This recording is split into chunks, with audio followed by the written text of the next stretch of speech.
In this lesson, we'll be going over the product for our course. After completing this lesson, you'll be able to review a problem statement, identify possible design configurations, identify design restrictions and manufacturing options, and discuss product lifecycle management. First, we need to talk about the problem statement, and we'll be designing a gear reduction housing in this course. So as we take a look at this, the first bit of information we want to know is what the gear ratio is. For our design, we're going to be using a 3:1 ratio, and we're going to be reducing our output speed. When we talk about changing the gear ratio of a design, when we reduce the speed, we increase the torque. So if we input 30 RPM, for example, we're going to be outputting 10 RPM, but we will be increasing the torque. We also need to make sure our design has concentric input and output shafts. We're going with this design decision because it makes a more complicated challenge. We're going to make sure that our input and output shafts are 10 millimeters in diameter, and we're going to set a 150 millimeter diameter max size for the entire device. This helps drive the size of the large gear and ultimately helps us pick the size of the drive gear and any idler gears in the design. We're going to be inputting 12 pound-feet of torque, and we need to make sure that the gears can support that. We're also going to be looking at this from the standpoint of function over cost. Now, this is not generally the case, as cost is a very important driving factor of design decisions, but looking at function over the cost of a design allows us to explore some freedoms. Then we can maybe change or make different design decisions based on what we've found out. So in our case, we're looking mainly at the function and not so much about cost. Things that this affect will be, for example, using off-the-shelf gears or designing our own gears, potentially making different design decisions to use more expensive components such as bearings, whereas a cost-driven model might change the bearing that we use and ultimately change the overall life cycle of the design. And last, we want to make sure that we have a factor of safety of at least 4 or greater. So I have it set to a factor of safety greater than 4.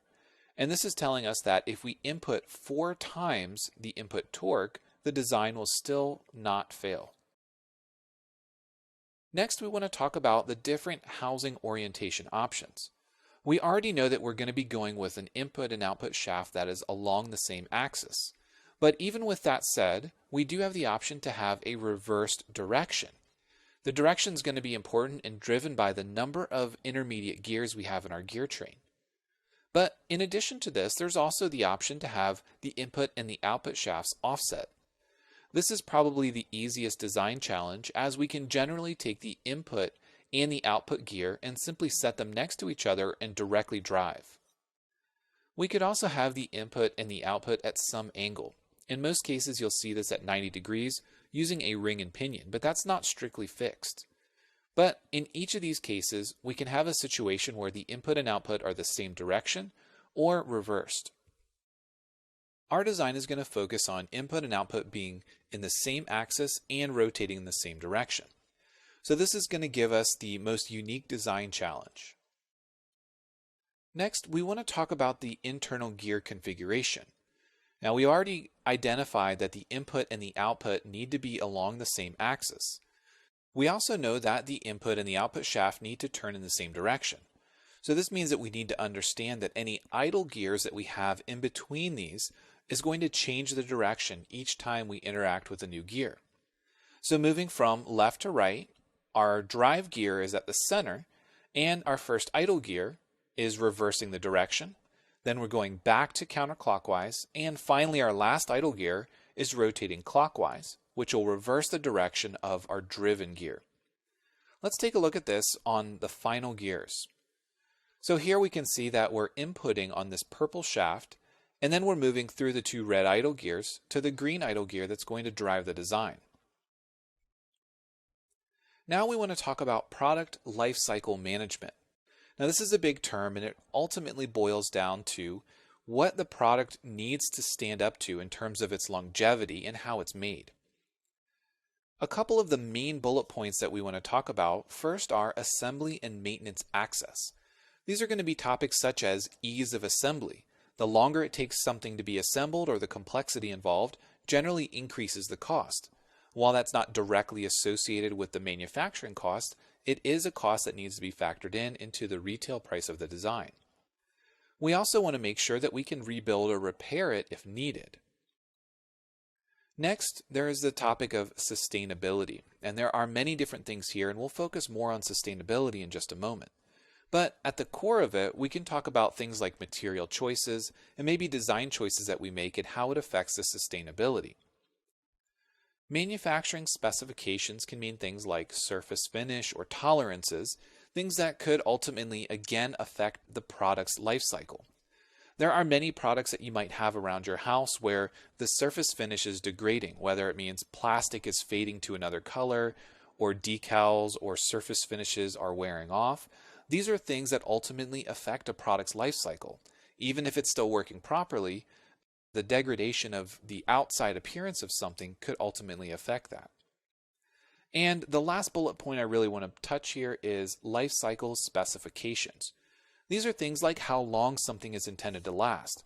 When we talk about things in your house such as doorknobs or light switches, these are generally tested to a specific number of uses. And oftentimes to find those values, they go through destructive testing. So this means accelerated testing of a real-world product.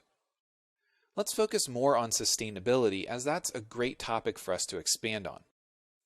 First, we want to see if any of the parts can be reused or recycled. This means various different things. First off, it could mean whether or not the housing material or the components can actually be recycled after the housing, or in this case our design, has reached its end of life. But it can also mean whether or not certain components are rebuildable. Can we replace the bearings? If the gears wear, can we replace them with other gears? At the end of the life cycle, can we reuse the outside housing to build another gear set? We also have to talk about the materials and if they're responsibly made. Are we using raw materials that are new, or are they from recycled materials? If they're new or recycled, are they made in an eco-responsible manner? Meaning, are their emissions or the energy output, does it meet what we need to have in our design? And speaking of energy and emissions, that can also mean how our design performs. We can make design decisions that ultimately affect the amount of energy lost through the device. Since we're talking about power transmission, we're inputting a certain amount of power. To make the most of the design, we want to design our gears so that we don't have a mechanical energy loss, or ultimately we minimize that. The next topic is lightweighting, and this is a big term that's thrown around because we have the advent of things like generative design and part optimization. When we're talking about lightweighting, it really comes into play when we talk about manufacturing methods that are dependent on raw materials, such as 3D printing or additive manufacturing, or even injection molding. If you can design a product that uses less of those raw materials, ultimately less is used in the fabrication or production of that part. But when we talk about lightweighting, that doesn't always apply to everything. If we have a part that is intended to be manufactured through CNC machining, for example, the material removed oftentimes is just discarded as waste, depending on what material it is, or it could be recycled into something else. For example, if our housing is machined from aluminum, the aluminum chips can be reclaimed if they were created or used without the use of coolant. So that reclaiming of the aluminum can be good for recycling downstream, but that is another source of energy. So when we're talking about manufacturing a machined part, oftentimes having a heavier part and reducing the material that we're removing can be more beneficial than to actually make the housing lighter.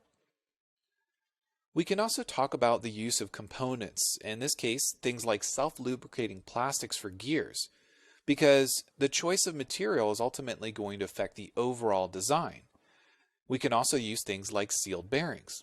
So the two together, self-lubricating plastic gears and sealed bearings, means that we don't have to have a housing that is soaked in oil in order for it to have longevity. We can also talk about things like reducing the overall volume or reducing the amount of material.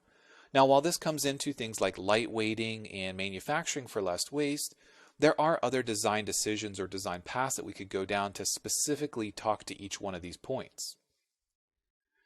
Now that we've talked a bit about product lifecycle management or PLM, let's get down to cost.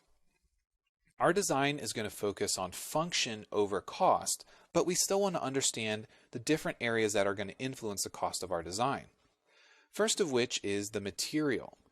Now, this doesn't just mean the raw material that goes into manufacturing the part. It also means where that material is coming from, how it's transported, if it's a renewable source.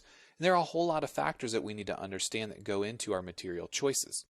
For example, if we're talking about self-lubricating plastics, while that'll reduce the need to have oil or an oil bath inside of our housing, is the process of creating those environmentally friendly?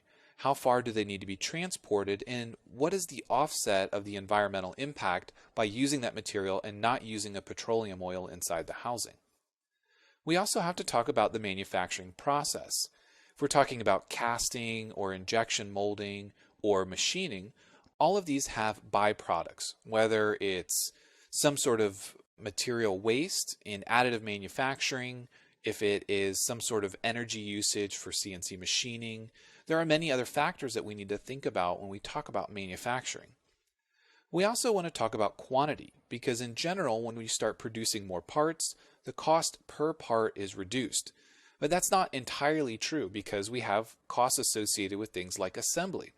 So if a component needs to be assembled manually, the increase in quantity doesn't generally decrease that cost.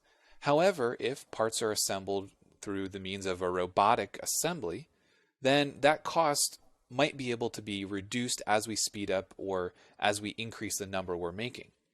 And lastly is time. Now, time is money, and ultimately we need to understand how long it takes to manufacture our parts, and if we need to reduce that time, that generally is going to increase the cost. So there are many factors here, and each factor has many different subsets that we need to think about.